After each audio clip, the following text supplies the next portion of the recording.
I'm Marion. Sitting across from my mother at the dinner table, I could see the smug look on her face.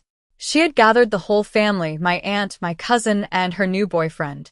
With a sickly sweet smile, she said, "This is your last dinner in this house." It was a threat, and she thought she had everything under control. I slowly reached into my bag and pulled out a folder. I slid it across the table and said, "Yours, too." My mother picked it up and read it once, then read it again. Her face went as white as a sheet. "You can't do this," she hissed. But I could, and she knew it. Let me rewind 20 years to a small house on Elmwood Lane in Greenville, South Carolina.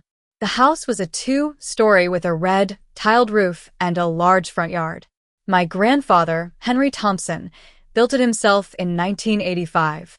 He was a master builder, and every nail, every board in that house was placed with care. Grandpa Henry was a man of few words, but a heart of gold.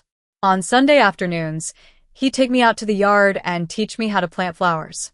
I was 12 when he sat me on the porch swing and said, "Marion, this house is more than bricks and mortar. It's a legacy, a promise to you."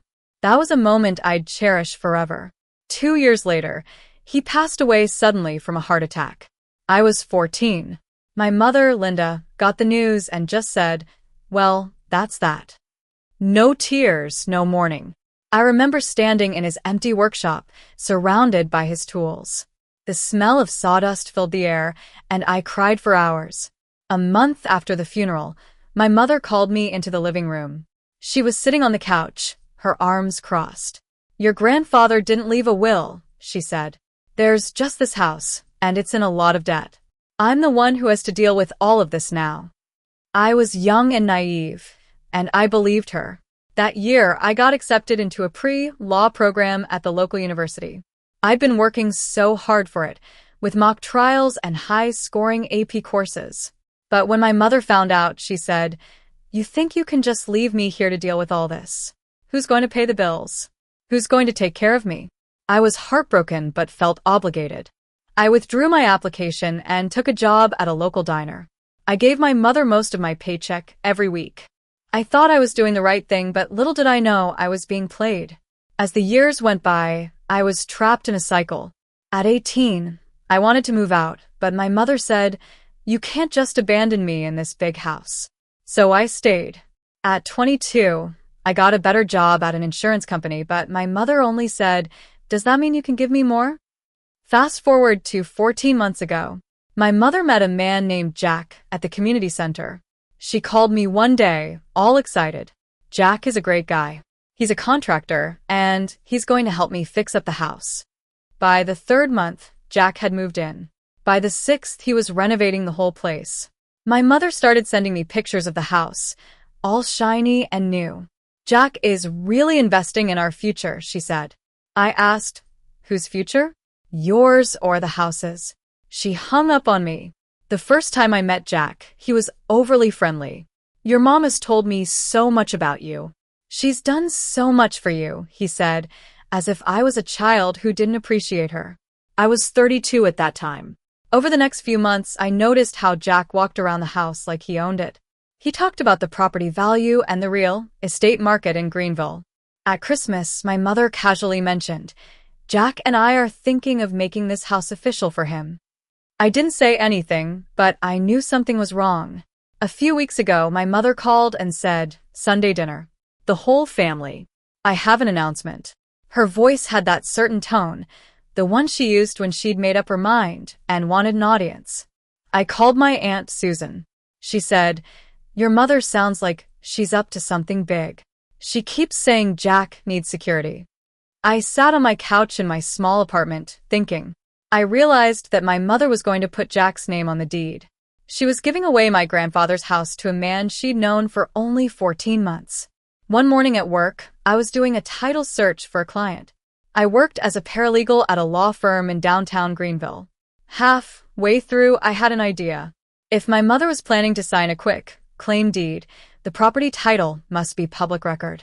I typed in the address of the house on Elmwood Lane. In less than 3 seconds, the result loaded.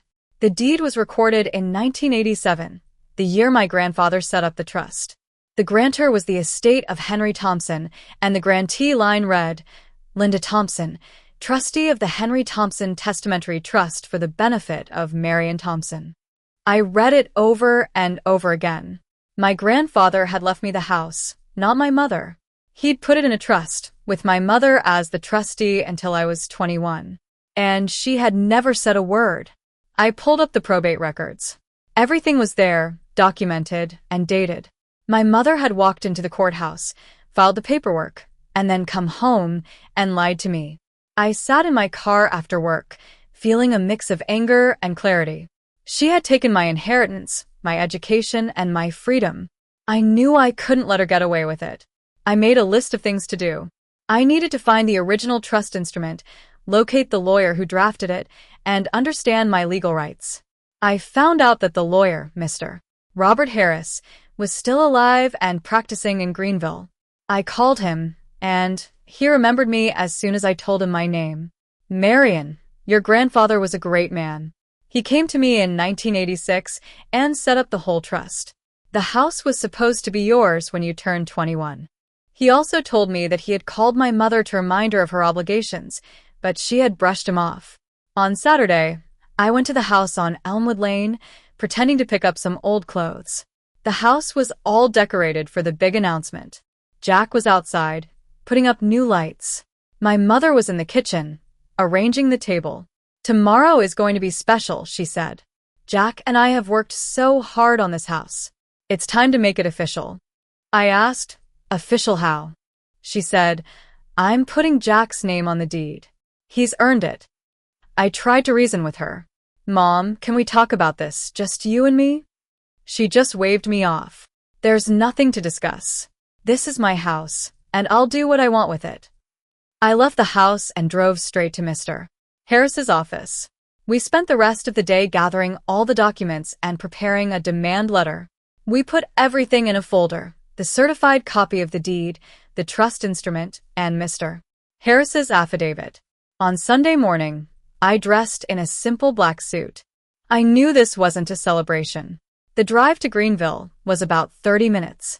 As I pulled into the driveway, I saw Jack's truck and my aunt's car. I walked into the house. The dining room was set with a good china, candles, and a large roast. My mother came over and hugged me, but her smile didn't reach her eyes. There you are, Marion. Sit down. Big night. I noticed a pre-filled quick claim deed on the kitchen counter, with my mother's name as the grantor and Jack's as the grantee. My cousin Emily leaned over and whispered, Aunt Linda keeps talking about a surprise. Do you know what it is? I looked at the deed, and then at my bag. I said, I have a pretty good idea. After everyone was seated and served, my mother stood up. She picked up her wine glass and tapped it. I want to thank everyone for being here. This house has been my life. I've kept it standing, and for the past year, Jack has made it a home again. So tonight, I'm making it official. Jack and I are putting his name on the house. Jack produced the quick claim deed and set it on the table. My mother picked up the pen and signed her name with a flourish. Then she slid the paper towards me, looking at me with a challenging smile. I hope you're happy for us, she said. I took a deep breath. Mom, can I talk to you in the kitchen for a minute? She waved me off. Whatever you have to say it here. We're family. I repeated, Mom, please. She tightened her smile. Don't be dramatic, Marion. If you have something to say it. I unzipped my bag. The sound echoed in the quiet room. My mother's smile faltered. I pulled out the folder and placed it on the table. Before you go any further, I need you to read something. As she reached for the folder, a memory flashed through my mind. I was 12, sitting on the porch with Grandpa Henry. He said, Marion, this house will always be yours, no matter what your mom says. I didn't understand then, but I did now. My mother picked up the first page, the deed. She frowned. What is this? Some kind of work paper? I calmly asked, Mom, are you saying this house is yours, free and clear? She lifted her chin. Of course it is. Your grandfather left it to me, and I've taken care of it for 20 years. There was no will, no trust. I turned the folder to the second page, the trust instrument. I slid it across the table. Before you sign anything else, read this. She started to read, and as she reached the operative clause, her fingers stopped. Gloria Thompson, trustee of the Henry Thompson Testamentary Trust for the benefit of Marion Thompson. She looked up, her face pale. Where did you get this? I said, the Register of Deeds. It's public record. I then turned to the third page, Mr. Harris's affidavit. This is from the lawyer who drafted the will, the one you told me didn't exist. My mother's hand went flat on the table. Jack said, Gloria, what does it say? She ignored him. She flipped back to the first page, desperately looking for a mistake. But there was none. I stood up and addressed the table. Grandpa Henry left this house to me in a trust. Mom was the trustee, and she was supposed to transfer the title to me when I turned 21. She never did. My aunt gasped. Linda, is that true? My mother's chin jutted forward. It's not that simple. I said, it is that simple. The trust is legally binding, and the deed is on public record. And that quick claim deed you just signed is worthless because you're not the owner. You're the trustee. Jack stood up. I put $18,000 into this house. Who's going to pay me back? I said, any renovations made without my authorization are between you and my mother, not me. Jack grabbed his coat and left.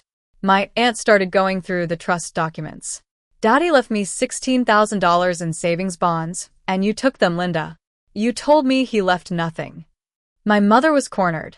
I said, Mom, I'm not here to throw you out, but you need to sign the deed transferring the title to me, which you should have done 11 years ago. If you refuse, I'll file a petition with the court. The outcome will be the same, but it'll cost you more. I held up the void quick claim deed. This is useless. You've violated your fiduciary duty. I'm willing to let you stay in the house on a lease, but the title must be transferred to me. She looked at me with hatred. You'll regret this. I said, I've spent 20 years regretting my silence. That's over. I picked up my bag and walked out of the house. My cousin Emily followed me. She hugged me and said, I can't believe she did that. I said, she's still your aunt, and you're still my cousin. Family comes first. A few days later, my mother called. Her voice was hoarse. I can't sleep. I can't eat. Jack hasn't called. Are you happy now? I said, I'm not happy about any of this, Mom. But the truth has to come out. She tried to manipulate me, saying that taking this to court would humiliate her. I said, I'd rather handle this between us, but it's up to you. She then tried to say that Grandpa was old and confused when he wrote the trust. I said, he was sharp enough to hire a lawyer and set up a legal trust, and you were sharp enough to hide it for 20 years. She hung up. I knew she wouldn't comply voluntarily, so I filed the petition with the help of my boss at the law firm. The court served her, and she hired a lawyer. A few weeks later, we reached a settlement. She signed the deed, transferring the title to me, and she agreed to repay the $22,000 of the trust funds that we could document. I allowed her to stay in the house on a lease. With the recovered trust money and my savings, I applied to the law school I'd always dreamed of. I was accepted, and now I'm sitting in my first class, looking at the syllabus for Property Law 101. People say standing up for yourself means you don't love your family. That's not true. It means you finally love yourself enough to stop carrying someone else's lies. My mother and I still talk, but it's different now. There's honesty, and that's more than we had before.